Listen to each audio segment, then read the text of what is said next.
ஓம் ஸ்ரீ குருபியோ நமக. நன்றாக குருவாழ்க, குருவே துணை. பரபிரம்ம ருத்ரகாயத்ரி ஞானஸ்தலத்தின் நண்பர்களுக்கு வணக்கங்களும் வாழ்த்துக்களும் கூறி, கன்னி லக்ன அன்பர்களுக்கு குருவினுடைய சாரமாற்றத்திற்கான பதிவு இது. நம்ம கன்னியா லக்னத்திற்கு 9ஆம் இடமான பாக்யஸ்தானத்தில் ரிஷபராசியில் குரு செவ்வாயினுடைய நட்சத்திரத்தில் இருக்கிறவர். நவம்பர் 28ஆம் தேதி ரோகிணி நட்சத்திரமான சந்திரனுடைய நட்சத்திரத்துக்கு வக்கரகதியில் வர்றார்.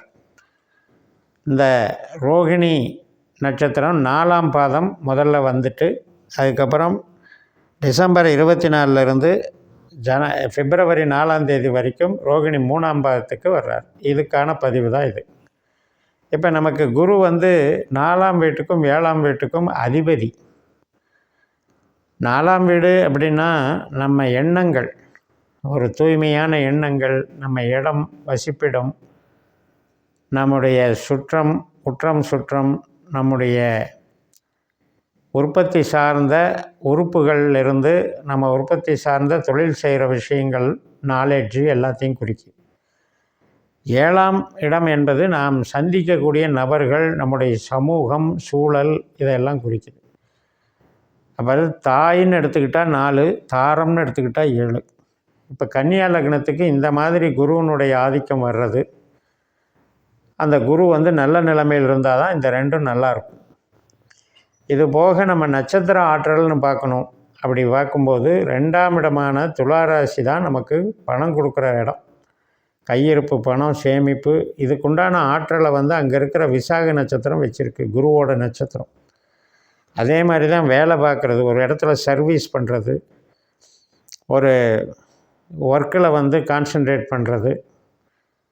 நம்முடைய 6ஆம் இடத்துல பூரட்டாதி நட்சத்திரமாக குரு இருக்கார். 10ஆம் இடமான தொழில் ஸ்தானம், ஒரு சொந்தமாக தொழில் செய்கிறோம், ஒரு நல்ல பதவியில் இருக்கோம், ஒரு புகழ் தரக்கூடிய ஒரு அந்தஸ்து நமக்கு கிடைக்கிது அப்படின்னா அதுக்கு 10ஆம் இடம் தான் காரணம். அங்கே புனர்பூச நட்சத்திரமாக இருக்கார்.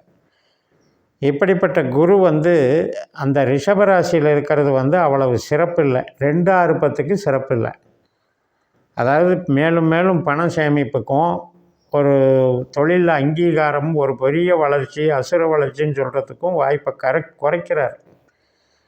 ஏன்னா 9ஆம் இடம் என்கிறது ஒரு மாதிரி மார்க்கெட்டிங் பண்ணலாம், மூளை உழைப்பு பண்ணலாம், சொல்லி கொடுக்கலாம், கன்சல்டிங் பண்ணலாம், ஐடி லைனில் ஒர்க் பண்ணலாம், இந்த மாதிரி விஷயங்களை வச்சுருக்கு.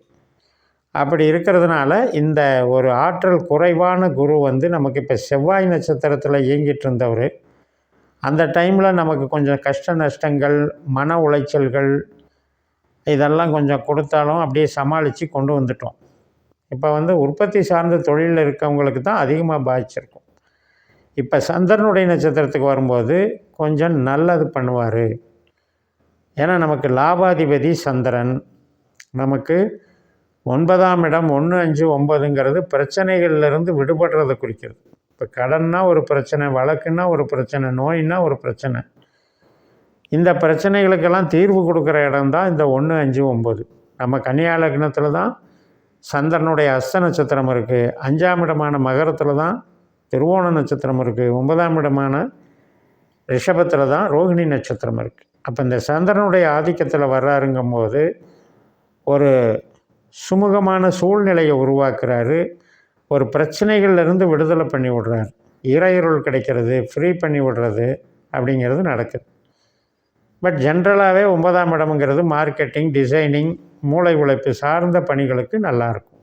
இப்போ ஆன்மீகத்தில் இருக்கிறாங்க, ஒரு கோயிலில் அர்ச்சகராக இருக்காங்க, தர்மகர்த்தாவாக இருக்காங்க, கோயில் சார்ந்த பணிகள் செய்கிறவங்க, அந்த சார்ந்த தொழில் வியாபாரங்கள் செய்கிறவங்களுக்கு பிரச்சனை இல்லை. ஸோ இப்படி இந்த ரோகிணி 4ஆம் பாதத்தில் வர்றவர் டிசம்பர் மாதம் 24ஆம் தேதி வரைக்கும் அந்த ரோகிணி 4ஆம் பாதத்தில் இருக்கும்போது நமக்கு இந்த மூளை உழைப்பு சார்ந்த விஷயங்களுக்கும், உறவுகள் சார்ந்த விஷயங்களுக்கும், இப்போ ஒரு கல்யாணத்துக்கு வரன்னு பார்க்குறோம், குழந்தை பிறப்பு, நமக்கு சொந்த பந்தத்தோட ஒரு மகிழ்ச்சி, குழந்தைகளோட மகிழ்ச்சி, இதுக்கு எல்லாமே சிறப்பை கொடுக்குது. கல்வி சார்ந்த விஷயங்களில் ஈடுபடுறவங்களுக்கு நன்மைகளை கொடுக்குது. அப்போ கன்சல்டிங் பிஸ்னஸ்ஸு, ஐடி லைனு, இந்த மாதிரி தொழிலில் இருக்கவங்களுக்கும் நல்ல பிரமாதமாக இருக்கும். உறவு சார்ந்த கேள்விகளுக்கும் நல்ல பதிலை கொடுக்குது. அப்போ இந்த டிசம்பர் 24லேருந்து பிப்ரவரி 4ஆம் தேதி வரைக்கும் ரோகிணி 3ஆம் பாதத்துக்கு வர்றார். வக்கரகதியில் குரு வர்றதுனால ரிவர்ஸ் வர்றார். அப்போ இந்த ரோகிணி 3ஆம் பாதத்துக்கு வரும்போது தான் உழைப்பு சார்ந்து நம்ம பொருள் சார்ந்த நன்மைகளை அனுபவிக்கலாம். இப்போ ஒரு உற்பத்தி சார்ந்த பொருள்களை பண்ணுறோம் அப்படின்னா அந்த மாதிரி விஷயங்களுக்கு அனுபவிக்கலாம். இப்போ நம்ம ஒரு ட்ரேடிங் பண்ணிகிட்ருக்கோம், கடை வச்சுருக்கோம், வியாபாரம் பண்ணுறோம் அப்படின்னா அது சார்ந்த நன்மைகளை பண்ணலாம். இப்போ சுக்கிரனுடைய வீடு புதனுடைய வீடு இதில் கனெக்ட் ஆகுது. அதனால் நமக்கு இந்த சாஃப்ட்வேர் சம்மந்தப்பட்ட பொருள்கள், வியாபாரங்கள், டிசைன்கள், இப்போ அந்த ஜவுளி உற்பத்தியெல்லாம் பார்த்திங்கன்னா நிறைய ஃபேன்சி டிசைன்ஸ் வரும். அந்த மாதிரியான கேரக்டரில் டெவலப் பண்ணுறது, இது எல்லா துறைகளுக்குமே நல்ல சிறப்பு கொடுக்கும். அப்போ செவ்வாய் நட்சத்திரத்தில் இருந்ததை விட இந்த சந்திரனுடைய நட்சத்திரத்தில் ரொம்ப நல்ல சிறப்பை தருவார். அதே நேரத்தில் நம்ம ஜனன ஜாதகத்தின்படி நமக்கு இப்போ திசாபுத்தி அந்தரத்தில் சந்திரனோ குருவோ சம்மந்தப்பட்டிருக்கணும். அவர்களுக்கு இந்த பலனை நீங்கள் எடுத்துக்கலாம். ஒவ்வொரு விஷயத்துக்குமே நான் சொல்கிறது என்னுடைய பதிவில் போடக்கூடிய பலன்களை நீங்கள் உங்களுடைய ஜனன ஜாதகத்தின்படி திசாபுத்தி அந்தரத்தோடு ஒப்பிட்டு பார்த்துக்கோங்க. எல்லா கிரகமும் எல்லா வேலையும் செய்யாது. எல்லா பயிற்சியும் நம்ம பதிவுகள் ஒவ்வொன்றும் போட நீங்கள் எல்லா விஷயத்துக்குமே அதை எடுத்துக்க வேண்டியது இல்லை. எந்த கேள்விக்கு எந்த பதில் அப்படிங்கிறது நம்ம சொல்கிறோம். ஆனால் உங்களுக்கு எப்போ அந்த நிகழ்வு நடக்கும்னா உங்கள் ஜனனஜாதத்தில் நம்ம சொல்லக்கூடிய கிரகங்களினுடைய திசாபுத்தி அந்தரங்கள் சம்மந்தப்பட்டிருக்கணும். அப்போ தான் அது நடக்கும். அது மாதிரியான ஒரு ஆய்வு மனப்பான்மையோடு நம்ம இந்த ஜோதிடத்தை அணுகணும். பாஸ்கரா அஸ்ட்ராலஜி சிஸ்டம்ங்கிறது 12 பாவ உபநட்சத்திரங்களை கண்டுபிடிச்சி விதி கொடுப்பினை, திசை கொடுப்பினை, நம்ம கோச்சாரத்தில் நிகழ்வுகள் எப்போ நடக்கும்னு பார்க்குற ஒரு சோர்ஸை வச்சுருக்கு. அதன் மூலமாக பயணித்தால் நமக்கு நல்ல ஒரு ரிசல்ட் கிடைக்கும். கேட்குற கேள்விக்கு கரெக்டான பதில் கிடைக்கும். அப்போ நமக்குடைய பொட்டன்ஷியல் என்னன்னு நம்மளை தெரிஞ்சுக்கலாம். நமக்கு தனநிலை எப்படி, ஒரு புத்திர உறவுகள் எப்படி இருக்கும், சமூக உறவு எப்படி இருக்கும், உடல் ஆரோக்கியம் சார்ந்து எப்படி இருக்கும், எல்லா விதி கொடுப்பினைகளும் நமக்கு நம்ம ஜனன ஜாதகத்தில் மறைக்கப்பட்டிருக்கு, விதிக்கப்பட்டிருக்கு. அதை நம்ம ஃபாலோ பண்ண ஆரம்பித்தாலே அதனுடைய நட்சத்திரங்களை நாம் தெரிஞ்சுக்கலாம். எந்த நட்சத்திரம் நமக்கு எதுக்கு நல்லாயிருக்கும், சிறப்பாக இருக்கும், எந்த நட்சத்திரத்தில் நமக்கு எச்சரிக்கையாக இருக்கணும், கவனக்குறைவாக இருக்கக்கூடாதுங்கிறதையெல்லாம் தெரிஞ்சுக்கிட்டு நம்ம ஃபாலோ பண்ண முடியும். அப்படி பண்ண உங்களுக்கு இந்த டிரான்சிட் விஷயங்கள் நல்லா புரியும். ஒரு கிரகம் ஒரு ராசிக்குள்ளே போகுதுன்னாலே ஒட்டுமொத்த கேள்விக்கும் அந்த கிரகமே பொறுப்பே இருக்காது. என்ன நட்சத்திரத்தில் போகுது, எந்த பாவ தொடர்பில் இந்த 2 கிரகமும் வச்சிருக்கு நம்ம ஜனன ஜாதகப்படி, அந்த பாவ செயல்களை தான் அது நிகழ்வாக நடத்த போகுது. அதற்குண்டான விஷயங்களை சாதகமாக பாதகமானு தெரிஞ்சுக்கிறதுக்கு இந்த கோச்சாரம் இந்த சார பலன்கள் நமக்கு சப்போர்ட் பண்ணுது, சைடு சப்போர்ட்டாக இயங்குது.